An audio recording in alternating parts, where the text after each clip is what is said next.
Welcome back to Speak Unspoken. This platform was designed to give voice to the voiceless. Your voice can become a prison, but telling the truth, even when it hurts, can set you free. Today, I'm excited about this episode. I just finished a 13-week Inner Authority program. Right here is my coach, Markesha Kirkman, the owner and the founder of the Inner Authority Project. And I am happy to be here. Thank you. I'm actually honored and proud at the same time. I am so excited about this conversation, and I'm excited. This is your third episode? Fourth episode. This is awesome. So I'm looking forward to just getting into some conversation. I know you're gonna, jump into your journey. Yes. Yeah. So I'm here. Yes. So today's topic is from silence to sound, the journey from surviving to authority. So, Markesha, can you explain to the people what the Inner Authority Project is? Absolutely. So the Inner Authority Project is a 13-week transformational journey. We take women and men from a survival mindset to a rising inner authority mindset. And so there are 7 levels of this journey. And we get to the root. Most people are living in a survival mindset, in a survival state. And a lot of folks are in a performance space, and really either one has no peace. And so we really give you the tools and teach you, and it's very hands-on. So over these 13 weeks, I've spent probably over 1,500 hours with this woman. And so I would say the inner authority transformation is really about getting to a place of peace, because once you arrive to a place of peace, you can really do everything God had already designed for you to do. And so that's what inner authority is. Yes. That's exactly what it is.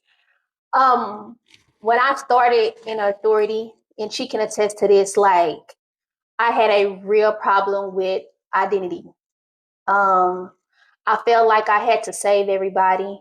I was always highly operating from a place of performance and perfection and hiding behind success and materialistic things and accolades. But in this program, it showed me like the real peace, the real inner authority, Francesca, comes from within. And it took me on a great journey. And on the other side, I know that I am a changed woman from this program. Markesha, can you tell the people, like, during this program, what did you identify about myself other than what I've explained? Yeah.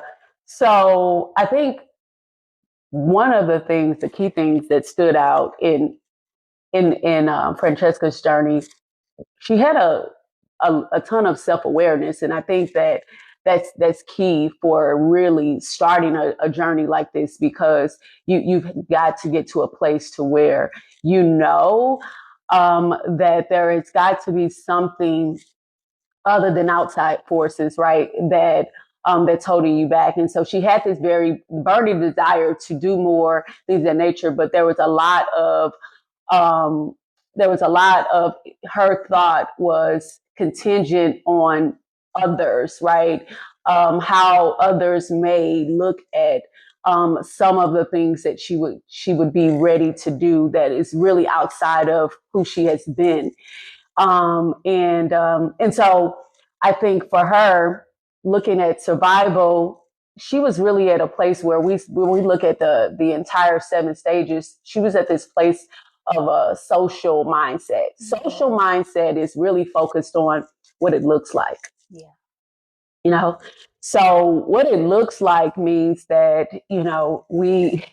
we've got to dot all the I's, cross all the T's, and we could spend a lot of energy really focused on the optics and less on authentic ourselves, right? And really making sure that we have presence in it. So we spend more time focusing on all of those things. And I think that that's draining, because that's how we get into this hyper performing culture, to where you can't really show up to be yourself. You know, you might look good. You walk into those rooms, you feel like, you know, from the outside in, you feel great. People might compliment you. People might feel that you are amazing, but inside you are suffering in silence. Yes.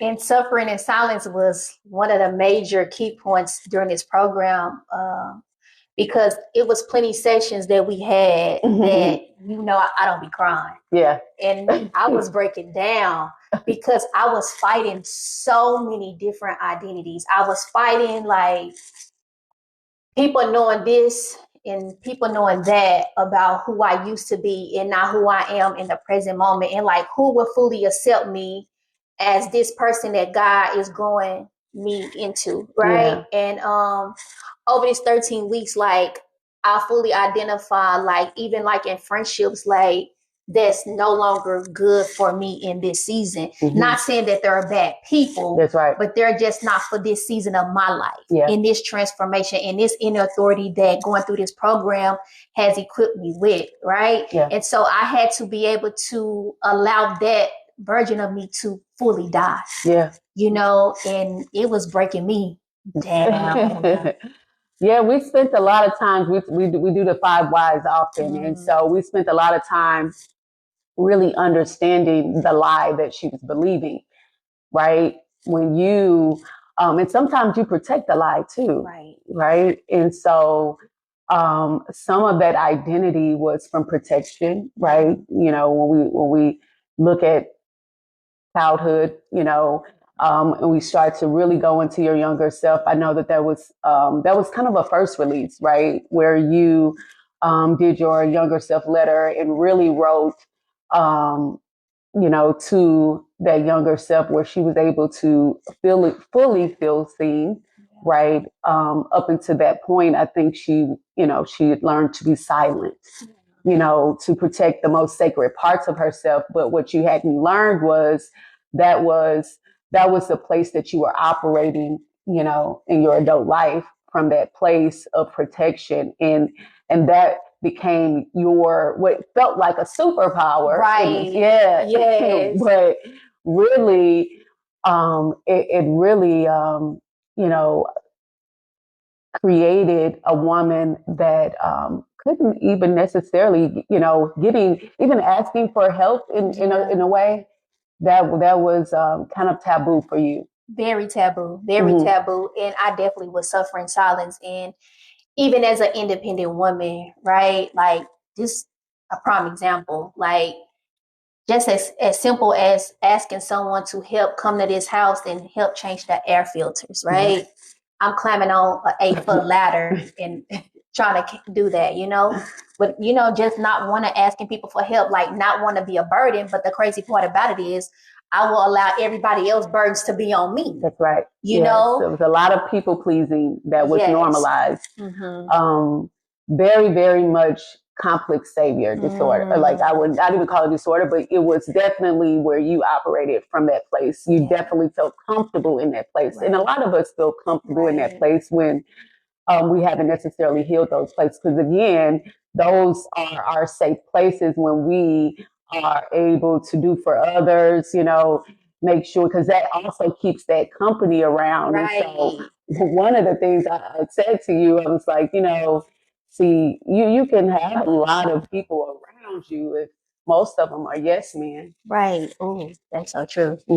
So true. And so, but who's around you that can actually, you know, challenge me? Right, yeah. You know. Yeah. And I definitely had a bunch of yes men around me. And the problem with that is that I didn't know how they really felt about me until we fell out. Yeah. And when we fell out, that's when they'll start telling me all these things about me. Yeah.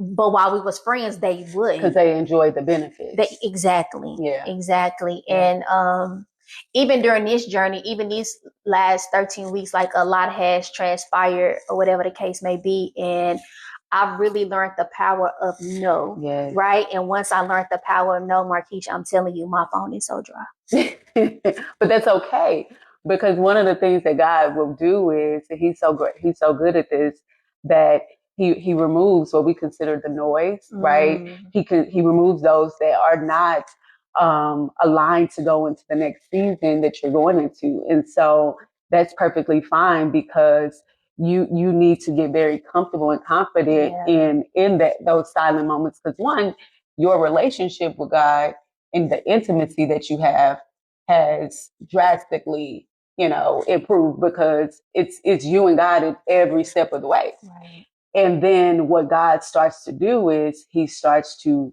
rebuild what that trusted circle looks like. Yes. Now you're going to be able to track other whole women, whole men, because you're not operating from an unhealed place. And you also know your worth. You're not going in thinking that you got to do something for someone else to get something. People that want to be around you for who you are, not what you can do for them. Right, right. But what's so crazy is that I've lived a highly level life of solitude anyway, right? So even in silence, like, I don't even know like what it looks like, because I already been doing that. Yeah. So but it's one thing when you come home. I think there's solitude, but you had a very busy life outside of home. So, going to here, going to like you had a full life from that perspective. You were, and I think that also kept you kind of tied to just the perception and the thought of just again, going back to your identity, how you've seen yourself through the lenses of others, through the lenses of the world.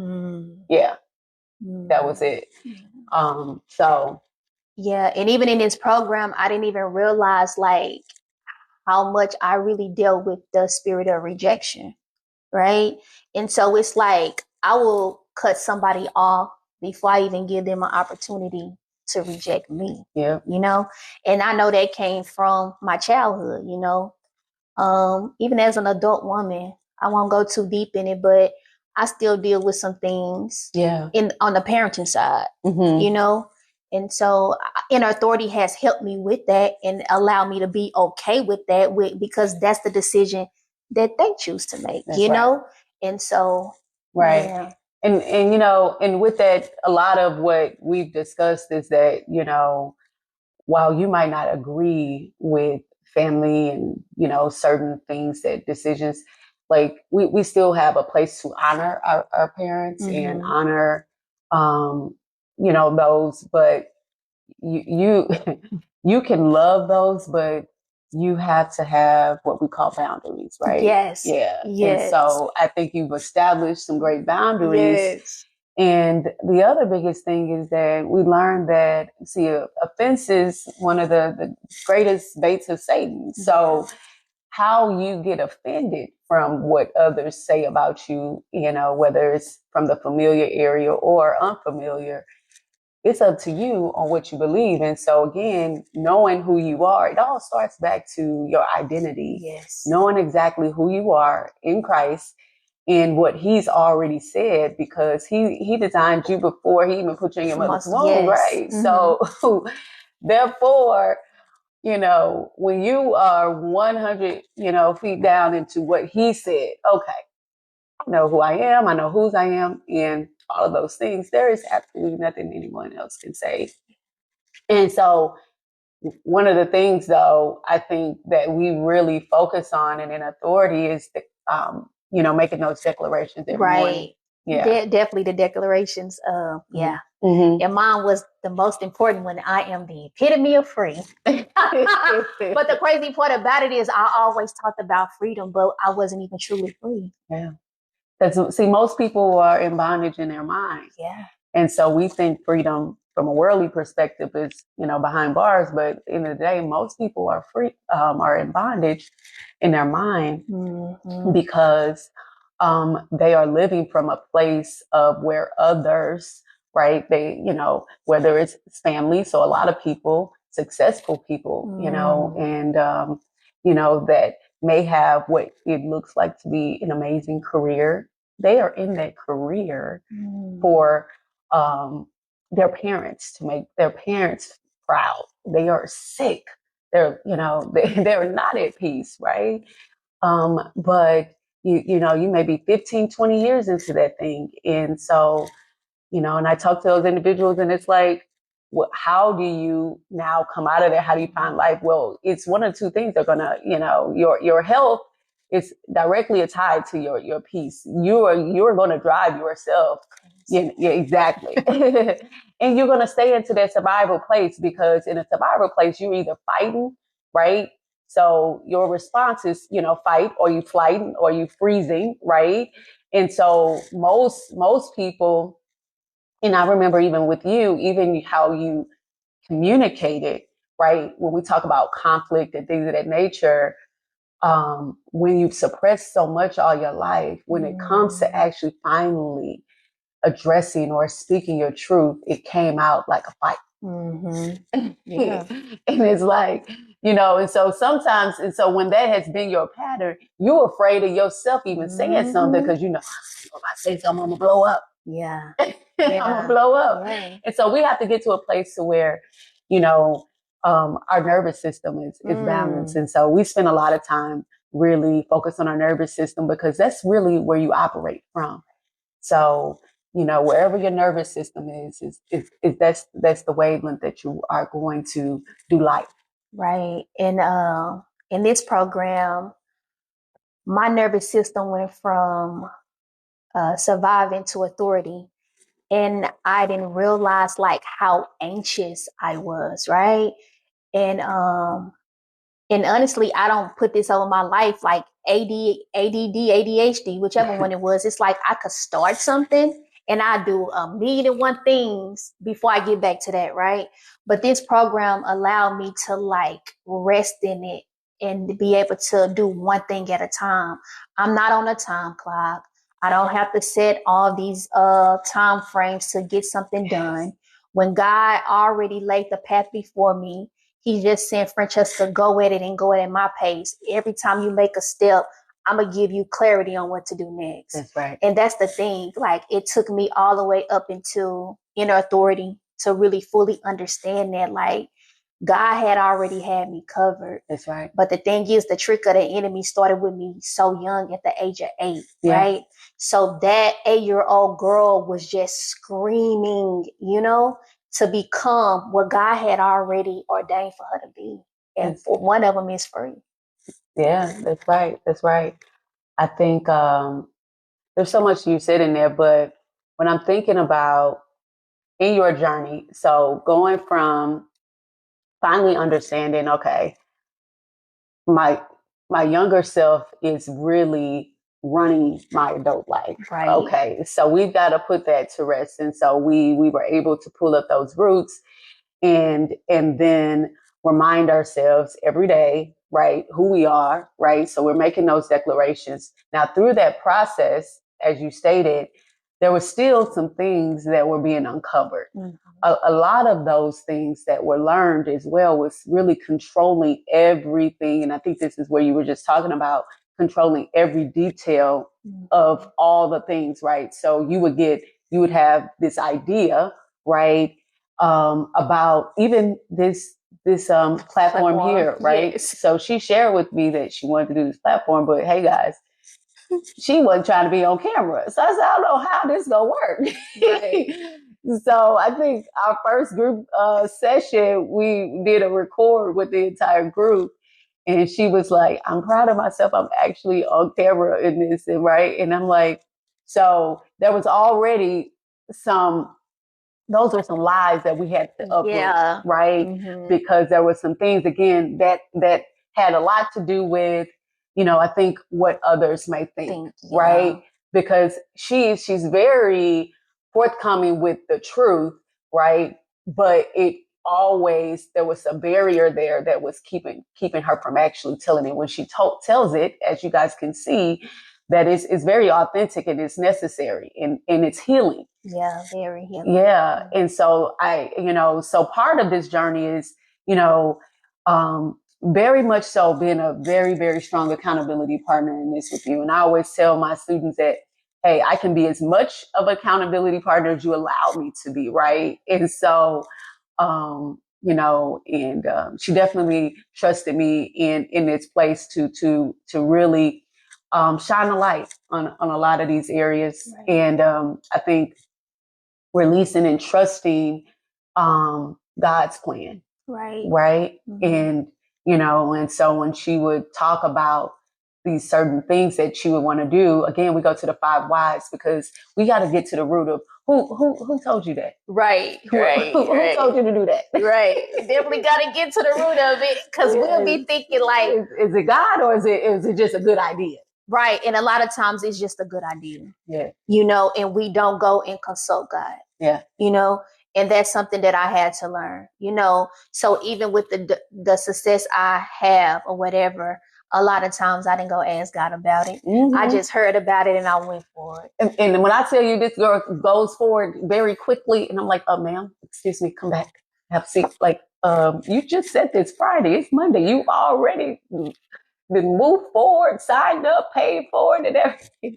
That's how fast she was moving. Right. But I'm in a season to where I can slow down. Yes, right. And and I just want to be transparent with the audience. Like a lot of times, especially growing up in an urban community, like we get so stuck in what's around us. Like I've said before, like I grew up Southside Forward. Like it was nothing pretty about it, right?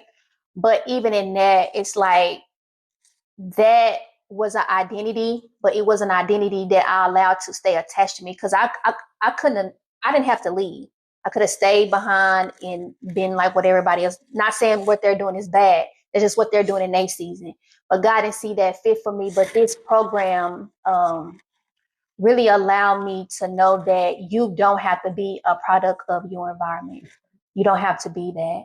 And even with my journey in Houston, like I was still so caught up in that world. I still felt like I had to belong to something.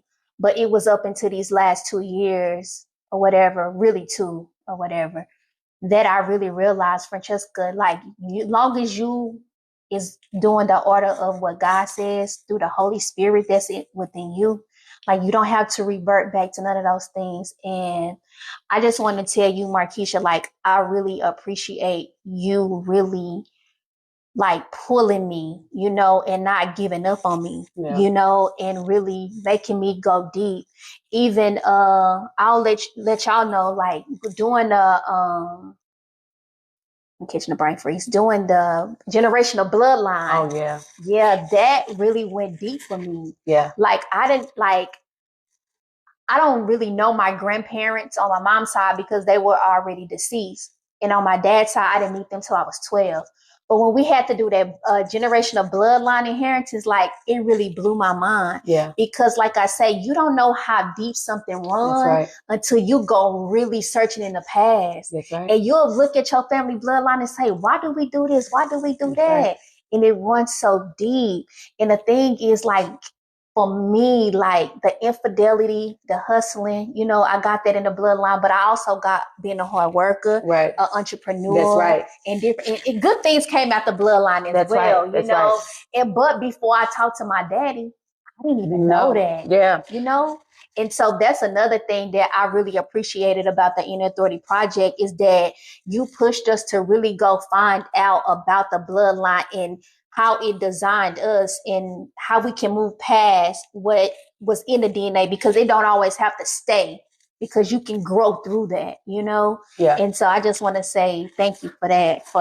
Yeah, for sure. And I think just so for the audience, so that's considered bloodline mapping. And so in the bloodline mapping, the reason why this is so important, like she just said, right, there is patterns that truly exist within our family, but most people, we're not having those conversations, right? And so we are trying to really combat certain things at our stage of life and really fighting giants that were well before us, right?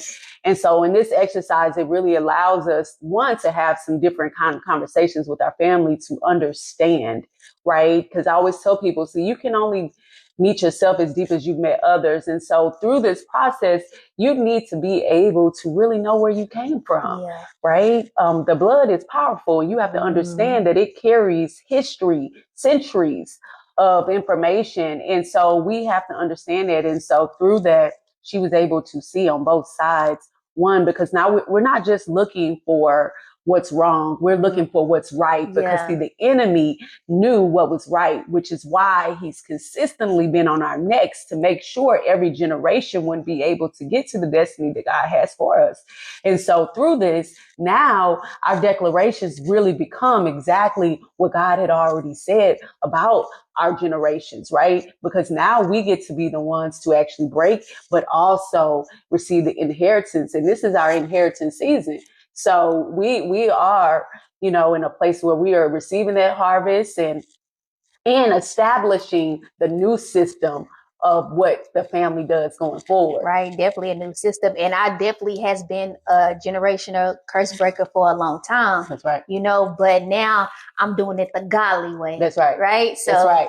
Yeah. So I'm excited about my new path. And speaking about my new path, I want to share this with my audience. I am 9 months today abstinence. That's right. I'm so proud of myself. I thought that was something that I wouldn't be able to do, but I'm 9 months in. That's awesome. Yeah, the enemy tried to trick me thinking, you can't get past 3, you can't get past 6. Now I'm at 9 and I'm going to keep going. That's right. Yes, and I'm excited about that because that is breaking a barrier. That's breaking a curse that I once thought that couldn't be broken. Absolutely. Absolutely. And so I think, we've talked about going from survival, social, going to self-reflection, really kind of where you came into the program. And then it goes into discipline, right? I think at the discipline stage, that's where most people have the hardest time, right? Yeah, because now, this is where, a lot of our flesh has to die when we talk about dying daily, right? And so there's a lot of self-control that's necessary in that stage in order for us to get to the place of what we call experience. That's where flow. Yes. And that's where literally where God can start to put his hands on us and really the favor, right? Because now we are honoring what he has said, what he's called us to do. And so I absolutely believe, I know that that's where you are, and from experience to then wisdom, because she wouldn't be able to get to this place to where she can come and you could come on this platform to allow your mess to become your message, right? So that's the wisdom stage. And then we get to the 7th stage, which is full inner authority, where you can walk fully in purpose. You can walk fully. It doesn't matter. So it's not about what you do, it's who you are. So no matter where you go, the people are going to get the complete peace and the true identity of what God has called you to do. And that light will shine in any place or space. So yes. And I'm so excited. So Markesha, can you tell the people how they can join the Inner Authority Project? Absolutely. So we are actually just kicking off our next cohort of students. So definitely accepting applications. You can reach out to me directly. I know she's going to put the information and the links there. Our website is www.innerauthorityproject.com. And we are absolutely men and women. And so again, this journey is for those that you are waiting for, and you are seeking, this peace that you hear others talk about, but you don't have. And, peace is the place, because again, you can't create and build what God has for you until you get to that place, right? Because when you think about it, most people, whether we're storing so much information, we have so much noise, right? The anxiety is running rampant because we're thinking about everything in the future state as it stands right now. What God says, present. He wants us to focus on the present, but we can't focus on the present because so much of us is worried about our future, and that nervous system of is not allowing us to regulate.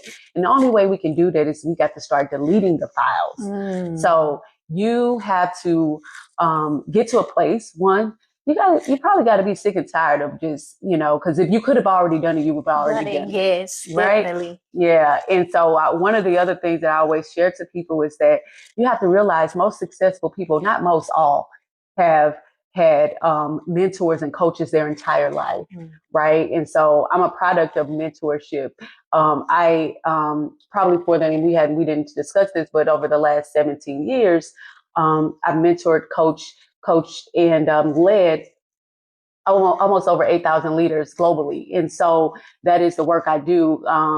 And I just believe that because, I recognize the place that most people are aiming for. People just want to take care of their families. People just want to be able to build, but you cannot get to a place of building until you quiet this down, right? So you're going to have to invest in yourself in a different way, right? And so get you a personal board of directors. What is that? Because you are the entity. Every corporation has a board. And on that board are significant people that add value and expertise. You do the same for your life, and you start there. And we're definitely happy to be on your board as well. Yes. So that's the end of this, but it's not the end of the new beginning for myself. It's not the end for the Inner Authority Project. Just like she said, if you're looking for mentorship, coaching, this is the time to drown out the noise and really dig deep, really find your inner authority, because the enemy has tricked you to believe that you don't have any, and you do. And so if you want to be a part of this platform, please write us at story@speakunspoken.com. Please subscribe, like, share, and till next time. That's right. See you guys later. Command your day. Love you. Speak Unspoken.